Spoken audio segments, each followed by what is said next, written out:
I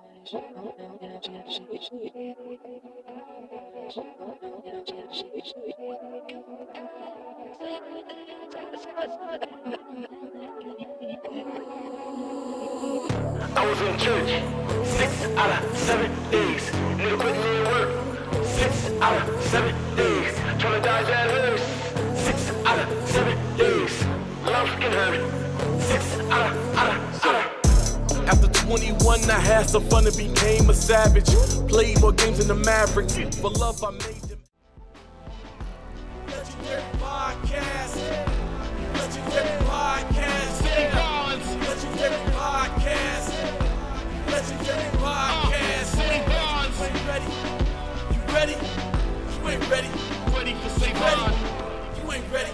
Ready for Savon. Legendary Podcast.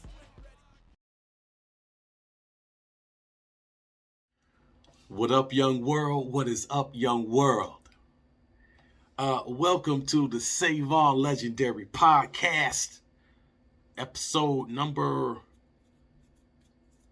18 on that ass. All right. What the hell happened this week?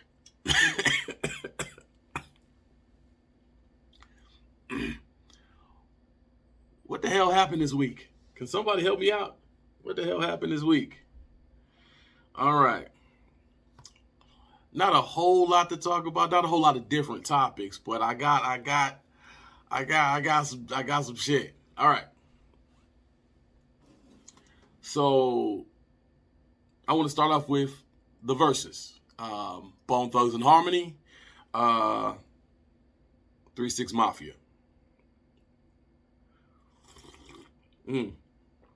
Oh, that's not bad at all. That's not bad at all. All right, so two legendary rap groups. If y'all saw my previous episode with Sloan Bone of the Mo Thugs imprint, he's part of that whole conglomerate. I forgot what number episode that was. Shout out to my man Sloan Bone. But I met Bizzy Bone some years ago in Detroit. Bizzy Bone, in my opinion, has always been the most talented in the group, but he's not just the most talented in the group. Bizzy Bone is one of the most talented recording artists in hip hop ever, in my opinion.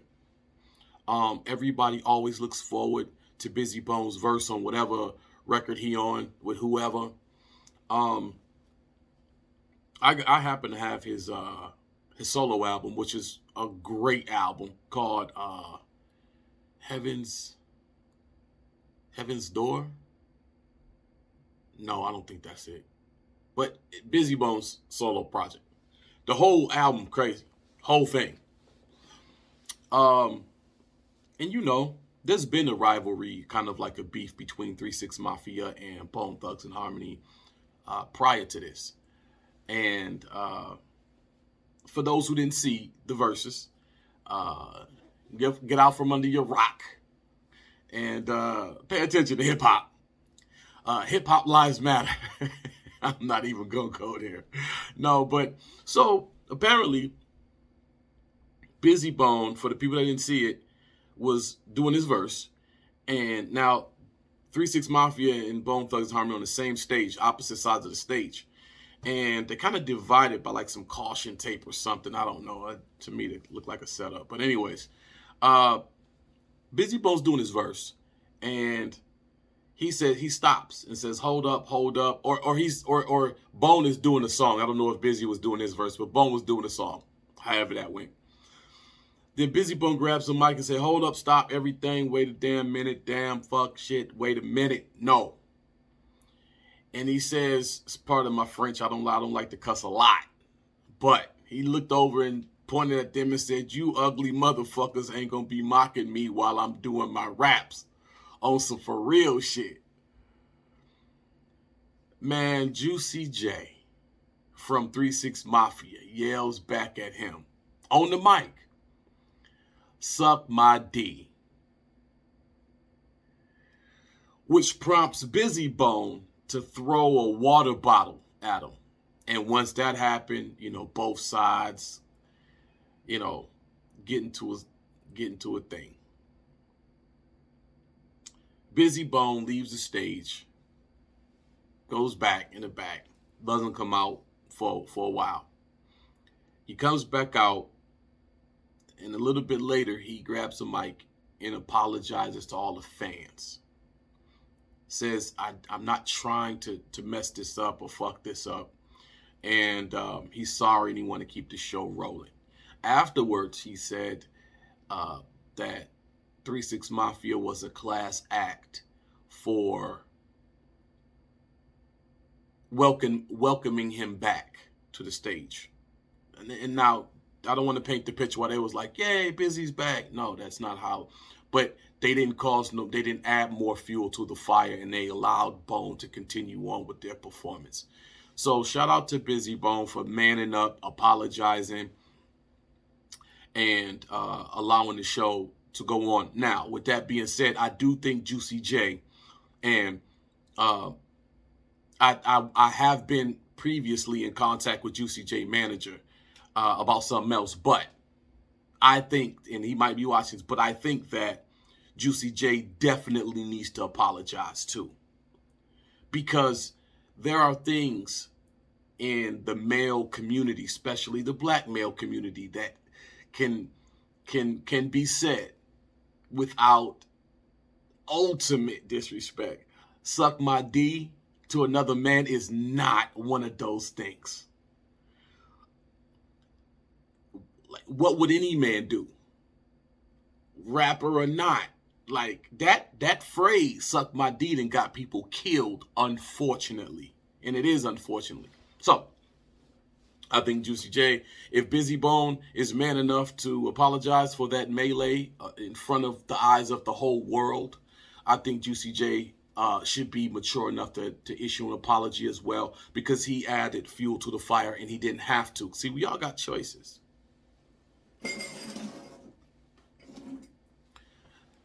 And obviously he didn't get drugged because of it. Now, and that's part of the course of this of the 2021 going to 2022 society. That's part of the course. What I mean by that is we have turned into an effing society where if you get punched in the stomach, and because you got punched in the stomach, you slap somebody in the face, and that person starts crying or something, do you know you're the bad guy? No one cares about the punch in the stomach. Nobody's seen it. They don't care. You just go around slapping people. You're a menace to society. That's the culture we live in. No one takes responsibility for. Let me tell y'all something. It always takes two. Do you understand? In a good relationship, in a bad relationship, and I'm not talking about a man and woman. I'm talking about with a fur baby and their parent, with a child and their parent, with a co-worker and their boss or their supervisor, with a man and his wife, with a wife and her husband, with your girlfriend, with your boyfriend, with your neighbor, with your postman. There's all types of levels of relationship. And let me tell you something. It always takes two. The moment you don't have to apologize for your role in an argument or a disagreement, the moment you don't have to apologize for your role is the same moment that you had that conversation only by yourself. Think about that.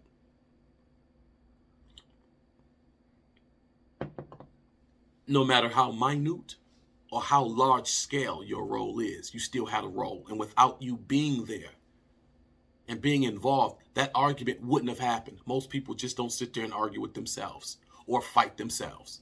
So that's why I say Juicy J needs to fucking apologize. He don't get off. Tell me suck my dick. If he tell me that, we fighting too. That's any man. I don't even understand. Pardon my language. So that happened. Shout out to Bizzy Bone and Bone Thugs. Shout out to Sloan. Shout out to Juicy J and DJ Paul and Gangsta Boo and all the features. That was really one of the highlights of the verses. Everybody had all of these features. I think 3-6 Mafia had Lil Flip came out, Lil Wayne came out. Who else came out? On Bone Thug side, they had Lil Easy E come out. They had Camille come out. They had the chick that sang, "It's the darkest, strongest bone. It's the darkest, strongest bone." Oh. Most of that was on key. Whatever, y'all go ahead and hate on my singing. I don't care. Fuck, I don't care. So it was a great verses. Swiss Beats had some things to say. He was mad that he didn't name no names, but artists was going on stage drunk and late and charging verses 10 times what they normally charge. Because these artists get paid to do that versus shit. So, that part. Shout out to verses. I still think Usher and Justin Timberlake would break the internet. And I seen that was my idea. So when that happens, y'all please tell the world Savon on Savon's Legendary Podcast said it first. I've been said that. I've been posted that before I even started my podcast on my Instagram. Okay? Justin Timberlake, Usher, I got my money on JT. I don't give a damn what y'all talking about. Y'all haven't seen Justin Timberlake's Super Bowl halftime show by himself. Usher can't sing like Justin Timberlake at all. JD, I'm sorry. Okay? JPAT Management, I'm sorry. I got my money on JT. And I had to think about it. It wasn't like I just jumped out the window. I had to think about it. I seen a new, somebody said they posted Beyonce versus Mariah Carey. Sidebar, is Mariah Carey white or black? That was rhetorical. Okay, so watch this. First of all, I don't like Mariah Carey. I don't like her. Nick Cannon, you my man, 100 grizzand. How about this? That's not true. I'm not going to say I don't like Mariah Carey. Because I don't know Mariah Carey. I will say I don't care for her music. She's ultra talented, obviously. I don't give a fuck for her music. I don't. But that's not why I think that Beyonce will wash her. I think Beyonce will wash her because Beyonce, I think she has a better team of writers, to be honest. I don't think she can necessarily sing better than, well, at this stage, Beyonce would blow Mariah Carey out of the water vocally. But that's because Mariah been singing in effing falsetto and all them high notes for 30 years. Her vocal cords are over. I'm sorry. She going to have somebody help her with a song like Whitney did. I don't know what to tell you. I think Beyonce would wash Mariah Carey. What y'all think? Comment below. Mariah Carey, y'all got two things in common though. Mariah Carey versus Beyonce, who y'all got? Justin Timberlake, Usher, who y'all got?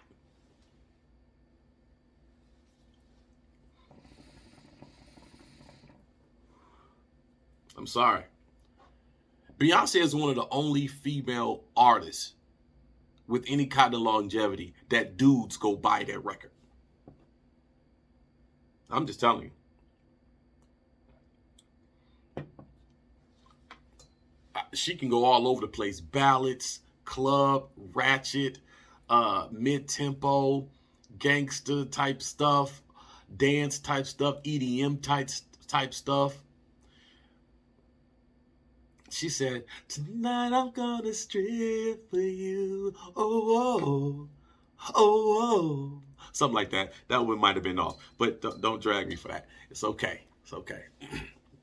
But, yeah, so that's the verses I think that we should investigate. Versus, what's up, man? Get that JT, Usher, Mariah Carey, Beyonce.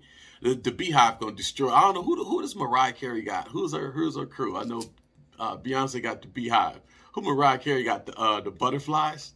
That would be a good one, wouldn't it? Don't steal my shit. I just made that up off the tizop. About to get a cramp in my eyebrows. All right. Next up, you know what? Oh, jeez, Lord, the females gonna love this one. Tristan Thompson. NBA player, retiring soon. Just got word he is a father to a high-profile fitness model. Apparently, he don't want nothing to do with this baby. This chick was a jump off, the way he's kind of painting the picture. And he offered her 75 racks to, some people say abort it. Some people say kind of like sign off, like I ain't got nothing to do with this. You can't come after me for no more money. He in this text or this email that he sent her that got leaked. It got leaked. He says, "Yo, I'm about to retire next year, and you ain't gonna get nothing but a couple $100 because I'm gonna be unemployed, and you'd be better off taking the 75 racks. So this is not a money come up for you. Stop playing with me." Now listen, as the survivor of child support, you got surviving R. Kelly, surviving FOC, nigga, friend of the court. That's what you need to be. We need to do a documentary about that shit. That is a fact. Lord. As a survivor of child support, Tristan, this message is for you, homeboy. I don't know what the hell them Kardashians did to you and your brain, but half of it is missing if you thinking that shit. Do you understand? People know you have income. You don't have to be employed. You just have to have taxable income. So if you have any investments, you're an NBA player, you're not going to be able to survive without taxable income or some kind of income. They're going to track it down. Listen, the people that found bin Laden, that was friend of the court. Friend of the court found bin Laden. It wasn't the military. It was friend of the court. They will find your money, Tristan. And you belittling this woman in public, hell have no fury like a woman scorned. Man, listen to me, Tristan, young man. 75 racks.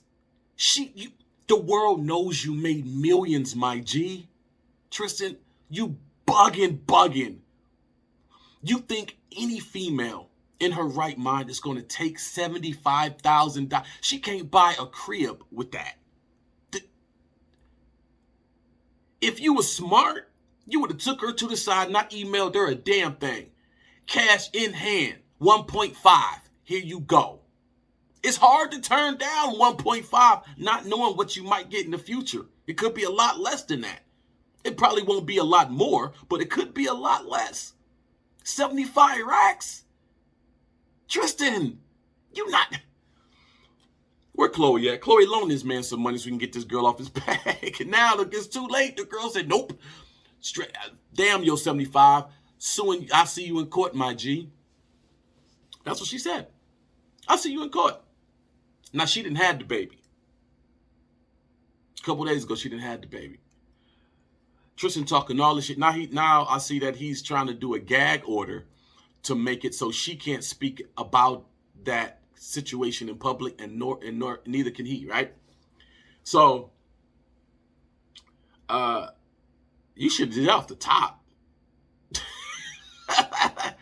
So you knew it was like a legal thing. You should have, even if it wasn't illegal, like you should have did that off top.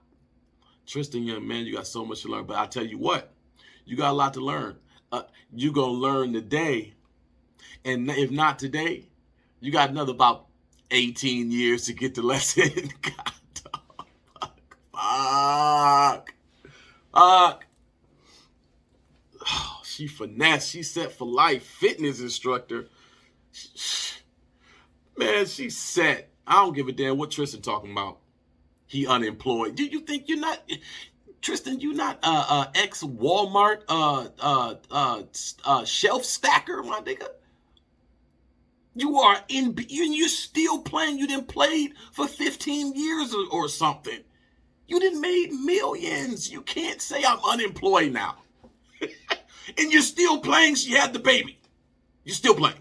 You might play tonight. I might see you tonight. Jesus, Tristan, you. Whew.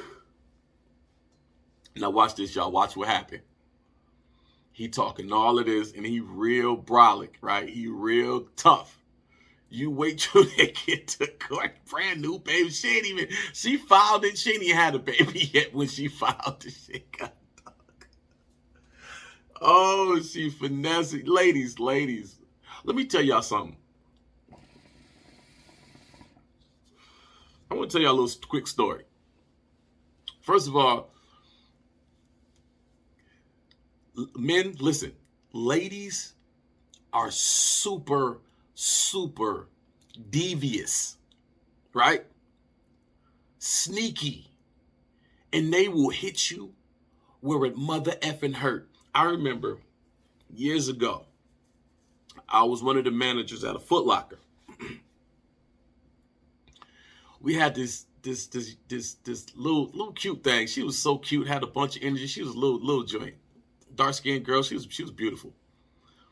But she had a little ratchet in her. That's what made her fun, right? Man, listen. She was dating this kind of like dope dealer guy, right? They was both super young. I was younger, but they was really young. And I remember she telling me a story because she came in late. And I'm like, why are you late? And she was like, man, listen, let me tell you what happened. So basically, and they lived together. They was way too young to do that, but they lived together. So long story short, the dude ain't come home one night, right? Dude ain't come home. And she was like, so next, she was like, well, where was you at when he finally came? Where the hell was you at, nigga? You know, man, I didn't hear from you. I tried to call you, and where was you? I think cause what had happened, cause me and Cedric and them niggas, shit, you know what I'm saying? Niggas, shit. Sure, so that's why. That motherfucker ain't say nothing. He just said a whole lot of nothing. So this is what she told me she did. She waited about a week and a half maybe. She said she called that dude up and was like, yo, we got to talk. He like, shit, what we got to talk about? And she like, I missed my period. I did a pregnancy test. I'm pregnant. And he was like, stop playing. She's like, I'm not playing. I'm pregnant. I ain't been with nobody but you. You know that. I'm pregnant. He said, how much? She said, for what? Now, she told me she knew what he was talking about. But she just wanted to see. He said, you know for what? We can't have no baby. How much? She said, 600. He got her 600. This was on a Thursday. The next, that Saturday, the day after, she took her and the girl shopping with the money. Never told the nigga. I said, oh, you scandalous. She was like, no, he don't want to come home. I want to go shopping. He never knew. He never knew. Played him. Ladies, would y'all stop doing dudes like this, man? Listen, I can't even. Dudes be doing some dumb shit, though. Like, I can't even. I want to defend us. I can't even defend us. We be doing some dumb shit. But we don't do 18 years worth of damage. Lord have mercy, ladies. And y'all be finessing. Y'all love to get with a superstar, a celebrity, somebody known with a couple of dollars. And y'all, stop, dudes. Stop banging these chicks raw. And watch this. Use your own condom. I know chicks that'll poke holes in the joint. You in the dark. Y'all both drunk. She pull out her. She didn't poke the hole in the condom. And like, here, I got one here. Now you feeling like you safe. Oh, she came prepared. I like this girl. Yeah, she prepared all right. Believe that. Your own condoms, always wear one. Stop raw dogging these hoes, man. Stop raw dogging these women. Especially if you got something going for yourself. You ain't got to be famous, but if they know you got a pension, you got a retirement, you stable, you making 6 figures, you got a cool whip, you know what I'm saying? You got a couple rental properties. They look at all that, man. They don't want to work.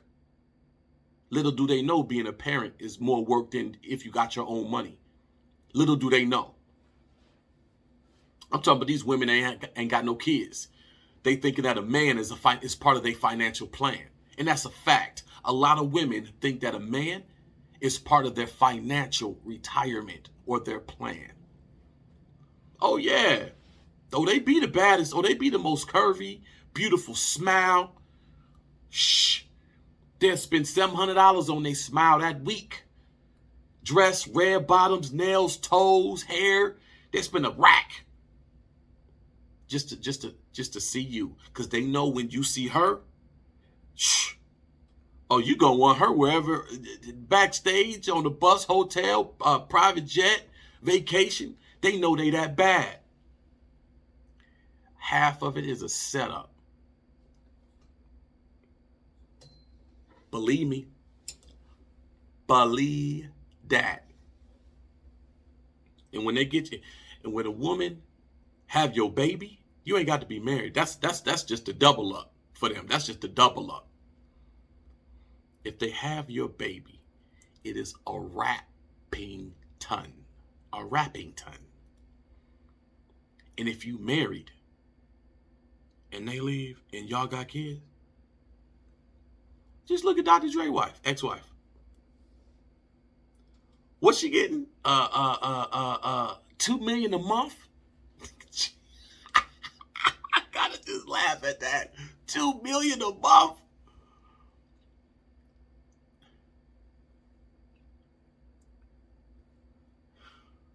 What does she do? Run the country once a month? What do you need $2 million a month? A month.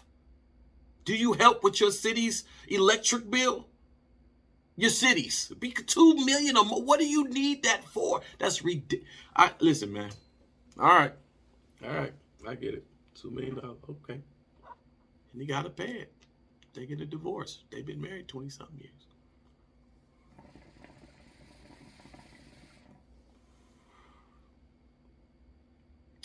Oh my gosh. Do y'all got any friends that would do something like my youngster did at Foot Locker? Do y'all got any homegirls that would do something like, have y'all done that?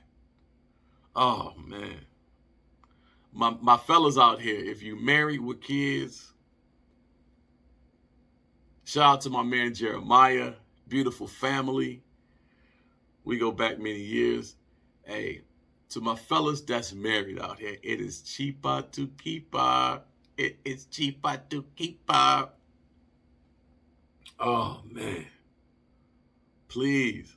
Shout out to my god brother Plez out there in Detroit. Beautiful family. It's cheaper to keep her, baby. Cheaper to keep her.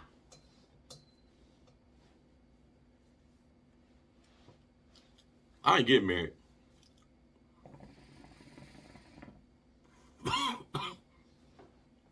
I ain't getting married.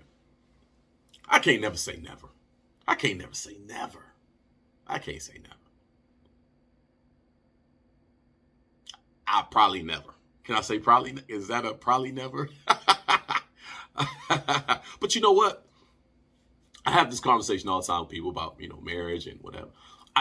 I don't necessarily believe in marriage, okay? I do necessarily believe in a life partner. I don't believe in just being out here in the streets running around, okay? I don't do that. I'm too old for that. I don't do that, okay?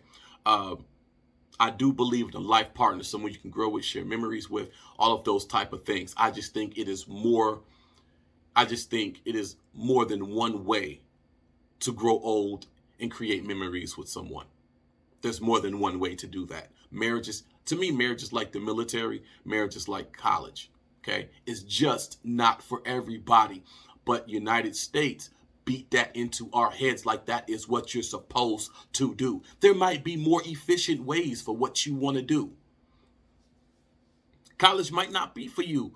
It might be, shit. Man, listen, taking trade classes and getting certifications, I know so many people making so much more money than people with master's degrees, and that is an entire fact. So I ain't trying to preach. It's just there's more than one way to create memories and have a great time and be safe and have fun and be with family. It's just more than one way to do it. Don't let nobody put y'all in no box.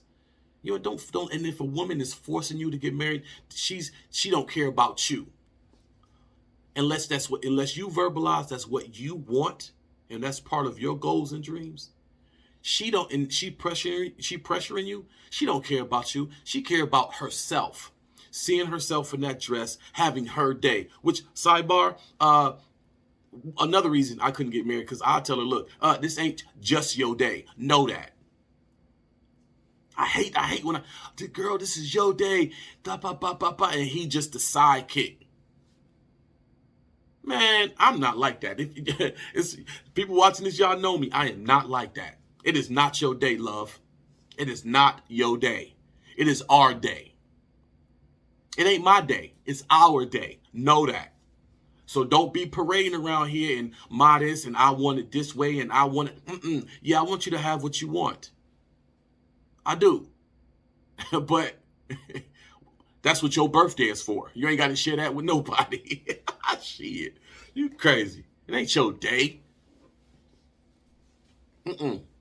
I believe in giving women what they want as long as it makes sense. See, that's my problem. Shit got to make sense to me. If it don't make sense, it don't make sense. And I'm a thinker for real. I'm a real think tank for real. So, won't see me jumping over the broom. If I do, I'll trip.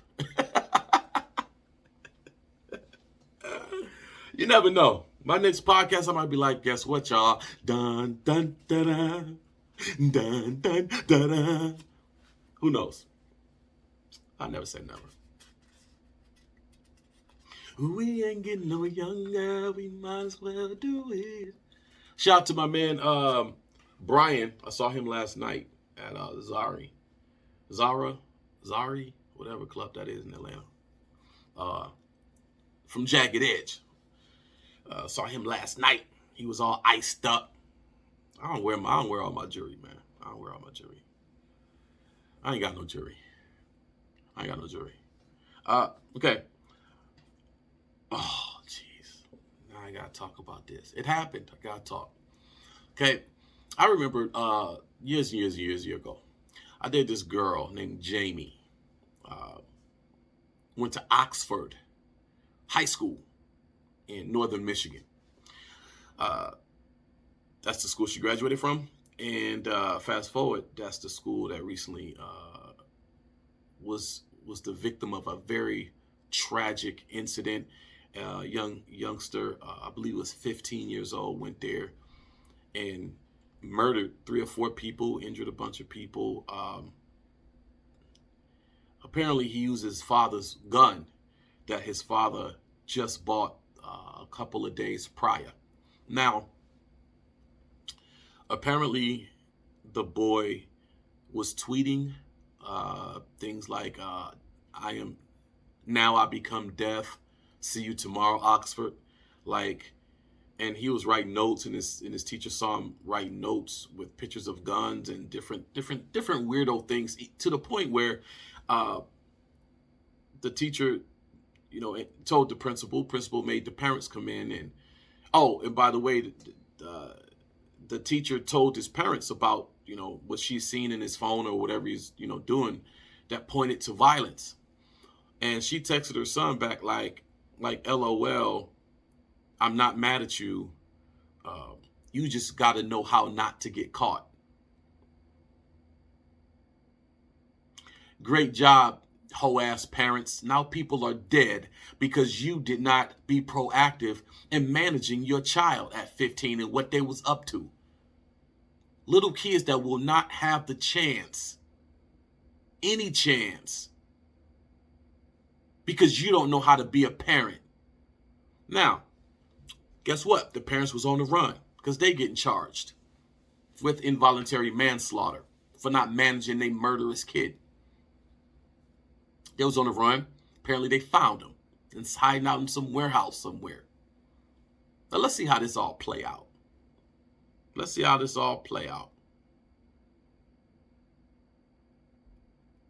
I think I seen a video of the little boy was working somewhere and slipped and fell and hit his head.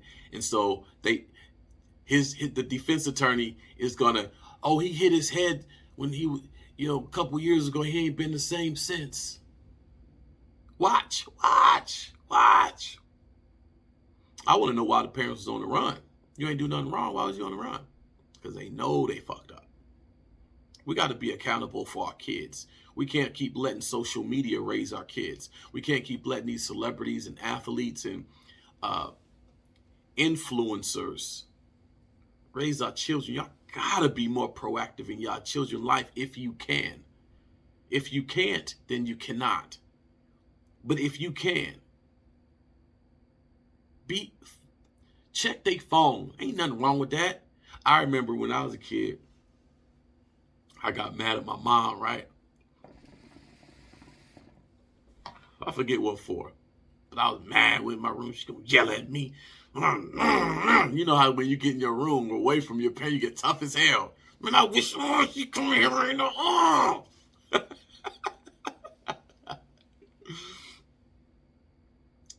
Then she came in there. And I'm like, get out of my room. Mom, dang, get out of my room. You know what she said to me? She said, little boy, you ain't got no room. All these rooms mine. I pay for them all. Broke my heart. Boy, when we used to be and my sister used to get a whooping, my mother used to tell me, take my clothes off your black behind. She said, they wasn't even my clothes when I was getting a whooping. God, dog. Oh, my God. Abuse. I mean, can you imagine the mental you ain't got no room. Take my clothes off your black behind. And they wonder why. Black parents, stop beating your kids. Check this out. Whether you like it or not, it's abuse. Listen, I didn't know this.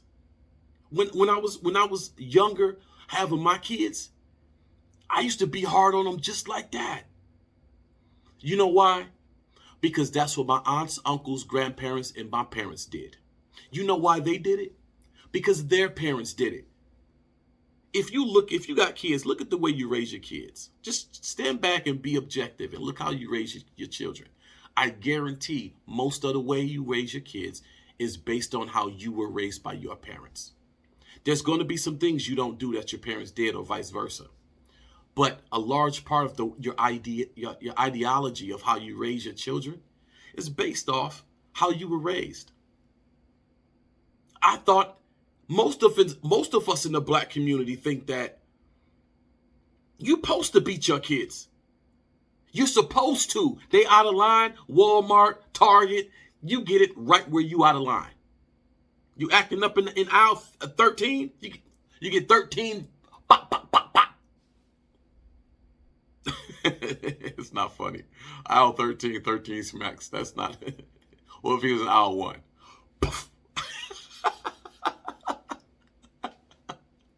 You get one jaw jack. That's not funny, but it's funny. But no, stop beating your kid. Black folks, let me tell y'all something. Whether you don't gotta agree with me, it's abuse. It took me a long time, my whole life, to come to that conclusion. And it's not like I was thinking about it my whole life. I wasn't until I had started having conversations with other people that was abused. I didn't even know it was abuse. That's what happens. You get out of line, you get your ass whooped. That's it. It's simple. Let me tell y'all something. Hurt people. I know it's not a popular thing to say in the black community, and y'all probably still gonna beat y'all kids. Y'all abusing them. The abused become abusers. Whether you want to listen or not, don't matter. So don't be mad when your son grow up and smack his wife because she made him upset. Don't get mad if your daughter want to abuse her boyfriend. Don't get mad. She trying to kick him in the nuts and throw liquor bottles at him and act all irate and don't know how to control herself. Blame yourself. Yeah, they're responsible for their own actions, of course, but we do what we're taught, either directly or indirectly. And y'all ain't gotta listen to me. It don't matter. It's true. Trust me. Trust me. My mother's side of the family, boy, we have a thing in us. We got a thing in us. We have a thing in us that where if you tip us, little disclosure here. My father, rest in peace, he was my best friend before he passed. He was in prison for a long time for murder. One of my uncles is still there for murder. These are the gentlemen that raised me. And I had a mom that used to beat my ass. Well, none but the grace of God, I'm not in jail today. I'm telling you. I'm telling you. I'm telling you. And I had to recognize what was happening. See, they didn't have that breakthrough. My uncle, my father, they didn't have that breakthrough. When I saw I was very close to my uncle, what I guaranteed was I wasn't gonna let somebody get me that angry where I gotta shoot him in the head multiple times or put my hands on him at all. That's what I vowed.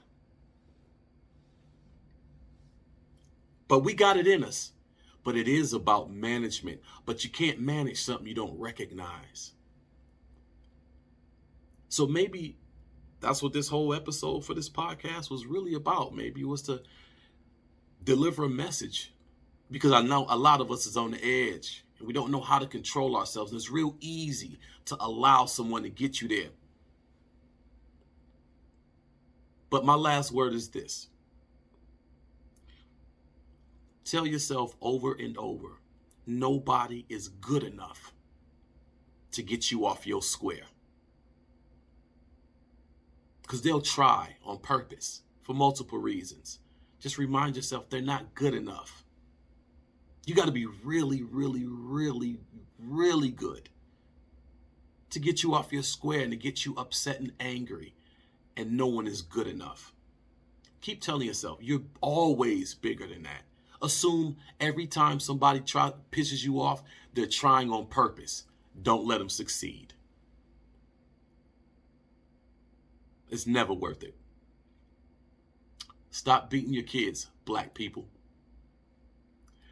You have just witnessed Savon's Legendary Podcast, episode 18. I hope everyone had a beautiful Thanksgiving, and I hope you look forward to a wonderful, wonderful Christmas holiday. As always, peace, young world. Legendary Podcast. Legendary Podcast. Legendary Podcast. Legendary Podcast. You ain't ready. You ready? You ain't ready. Ready for Savon. You ain't ready. Ready for Savon. Ready. Legendary Podcast. I'd rather get it with you. I go like this. I'd rather get it with you. You can do it on your own. I can do it on my own. Yelling you grown, cause you're grown, that's in my zone. Ain't no I in team. Keep your mind on me. This life ain't cheap. Wait, hold up. You safe, I got a safe, baby, lock and key. You wanna rock on your hand, baby, rock with me, This what we doing, huh? Good morning, I'm your future, huh?